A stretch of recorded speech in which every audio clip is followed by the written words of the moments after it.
At ayan na nga guys, wala nang intro-intro pa. Ayan o, kita mo naman, nilinis na natin yung ating lalagyan ng ating pagbubordahan kay Kuya. Ayan si Kuya Litz.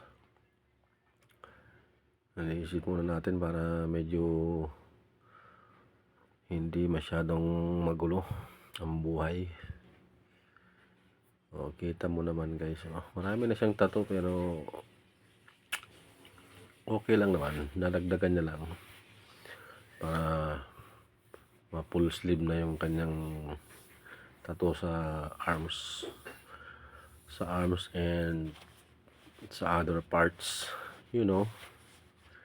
ayan, umpisa na natin. Pasensya na guys, ito lang taga video guys, kaya kung saan ko lang nalagay yung cellphone ko guys.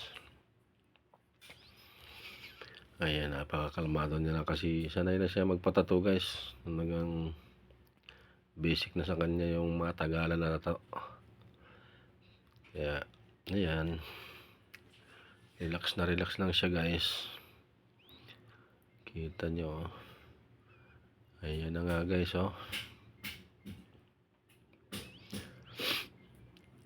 Medyo natagalan ako dyan kasi babalik-baliktad kasi yung ano ko, saka mahirap yung position niya.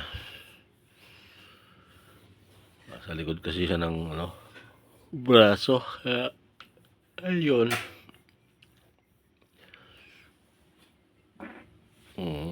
So ayan guys, kalma lang kayo. At kung mga hindi nyo pa napanood yung aking mga tattooan session guys, ayan, panoorin nyo na guys at i-share nyo na guys. Mag heart and comment na kayo. Ayan, sinimulan ko na guys ang dutan.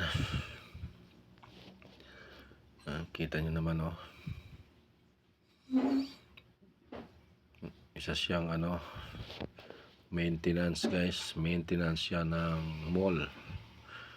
Ayan, si Kuya Idol.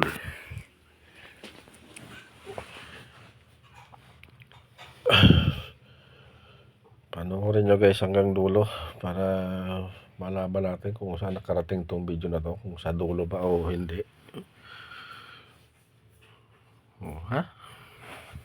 Matagal talaga yung mga tattooan session natin kasi hindi talaga pwedeng para ka lang nagsusulat kailangan talaga dito mahabang pasensya saka kailangan wala kang lakad, wala kang day off, day off ka, yun pala. Kasi pag mamadaliin ka wala, hindi maganda yung kalalabasan nito pag madalian. Yan guys, malapit na guys kwentuhan lang kami tungkol sa mga buhay-buhay, sa mga bagay-bagay. Parang wala lang, di ba? Kinakwento niya lang yung mga karanasan niya sa buhay niya sa mga nakaraang taon. Ayan, di ba?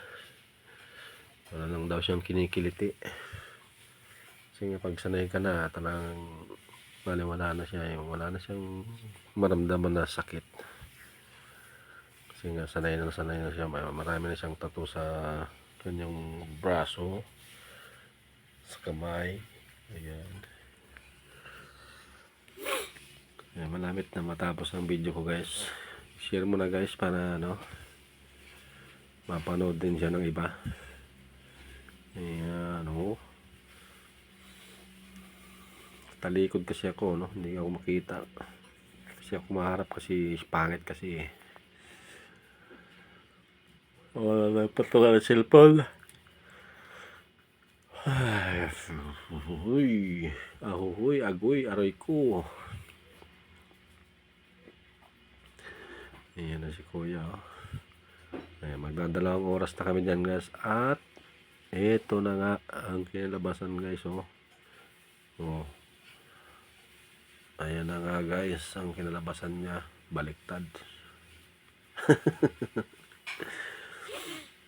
Oops, pilipit kasi dyan. Iharap natin. So nakatalikod pala. Tatalikod natin siya.